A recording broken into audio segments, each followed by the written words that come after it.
عن عمر بن الخطاب رضی اللہ عنہ قال، حضرت عمر ابن خطاب رضی اللہ عنہ سے روایت ہے، کہتے ہیں کہ قال رسول اللہ صلی اللہ علیہ وسلم، رسول اللہ صلی اللہ علیہ وسلم نے ارشاد فرمایا، من توضأ، جس نے وضو کیا، فاحسن الوضوء، اور وضو کو اچھی طرح کیا،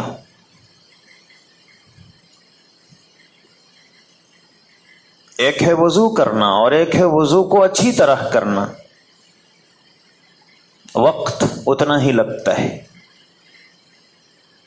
وضو کرنے میں جتنا وقت لگتا ہے اچھے انداز میں کریں گے تب بھی وقت اتنا ہی لگے گا، لیکن اچھے انداز میں نہیں کریں گے تو یہ فضیلت حاصل نہیں ہوگی، اور سنت کے مطابق وضو کرنے کی کوشش کریں گے تو اللہ کے رسول صلی اللہ علیہ وسلم فرماتے ہیں کہ جیسے ہی وضو سے فارغ ہوا، ثم قال اشہد ان لا الہ الا اللہ وحدہ لا شریک لہ واشہد ان محمدا عبدہ ورسولہ اللہم اجعلنی من التوابین واجعلنی من المتطہرین۔ یہ دعا اس نے پڑھی وضو کے بعد۔ میں گواہی دیتا ہوں کہ اللہ کے علاوہ کوئی معبود نہیں، وہ اکیلا ہے، اس کا کوئی پارٹنر نہیں، اور میں گواہی دیتا ہوں کہ محمد صلی اللہ علیہ وسلم اس کے بندے اور اس کے رسول ہیں۔ اللہ مجھے خوب توبہ کرنے والوں اور خوب پاک صاف رہنے والوں میں سے بنا دیجیے۔ اب یہ دعا جس نے پڑھی،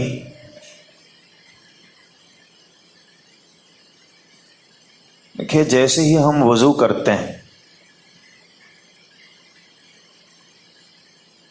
تو ہمارے جسم کا کچھ حصہ ہم نے ظاہری طور پر پاک کیا۔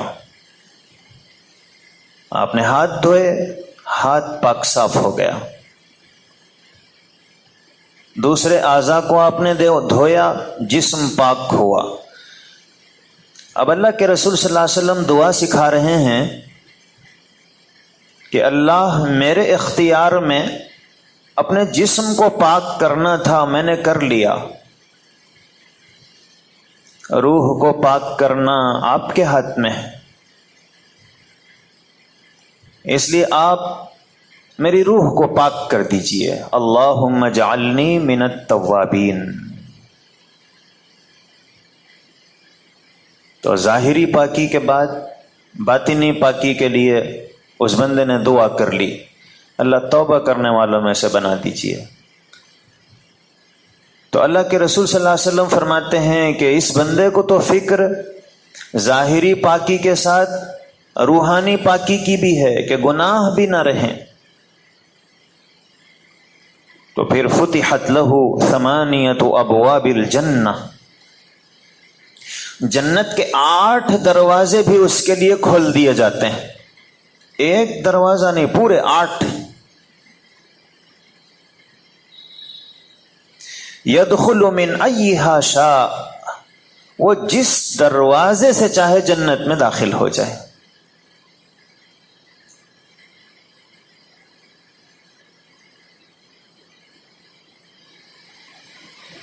جنت کے کتنے دروازے ہیں؟ 8۔ اور حدیث میں اللہ کے رسول صلی اللہ علیہ وسلم نے فرمایا، الوالد اوسط ابواب الجنہ، باپ جنت کے دروازوں میں سے بیچ کا دروازہ ہے۔ اب آپ تقسیم کر کے بتائیے بیچ میں کون سا دروازہ ہے؟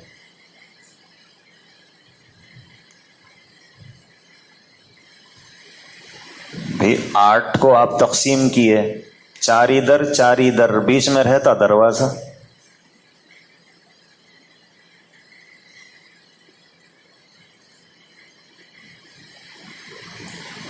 تو ایک مرتبہ ایک صاحب نے مجھ سے یہی سوال کیا،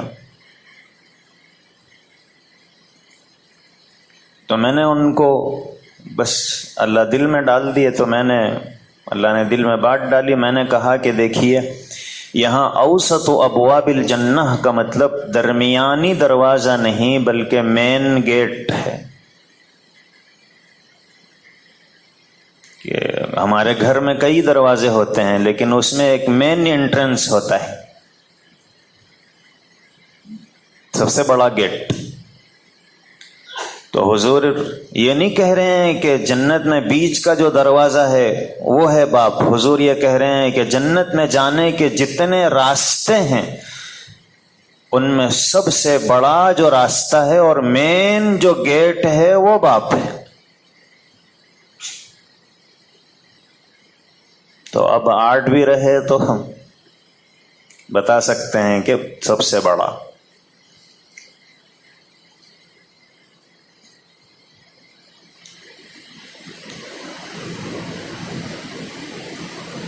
میں نے یہ جواب ایک بڑے عالم ان کے سامنے سنا دیا کہ تصدیق ہو جائے کہ میں نے کوئی غلط جواب تو نہیں دیا.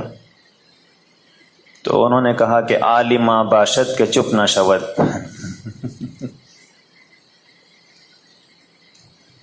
عالم جو ہے وہ خاموش نہیں رہتا، اس کے پاس ہر چیز کا جواب ہے.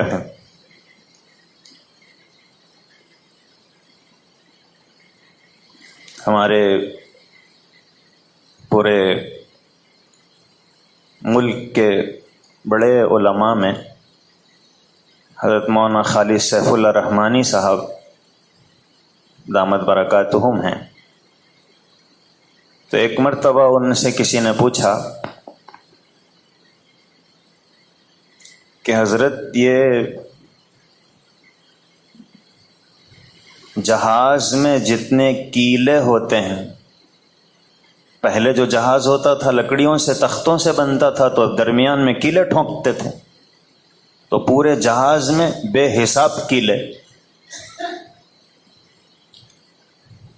تو اس نے پوچھا کہ یہ جہاز میں جتنے کیلے ہوتے ہیں علماء کے پاس اتنے ہیلے ہوتے ہیں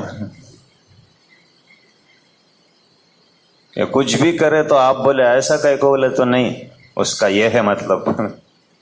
اپنی بات کو سیدھی کر کے بتا دیتا ہوں. تو اس نے اعتراض کے طور پہ کہا کہ جہاز میں جتنے کیلے ہوتے ہیں علماء کے پاس اتنے ہیلے ہوتے ہیں. تو حضرت مولانا نے بڑا بہترین جواب دیا، فرمایا کہ جہاز کا ہر کیلا یہ جہاز کی حفاظت کے لیے ہوتا ہے، علماء کا ہر حیلہ شریعت کی حفاظت کے لیے ہوتا ہے.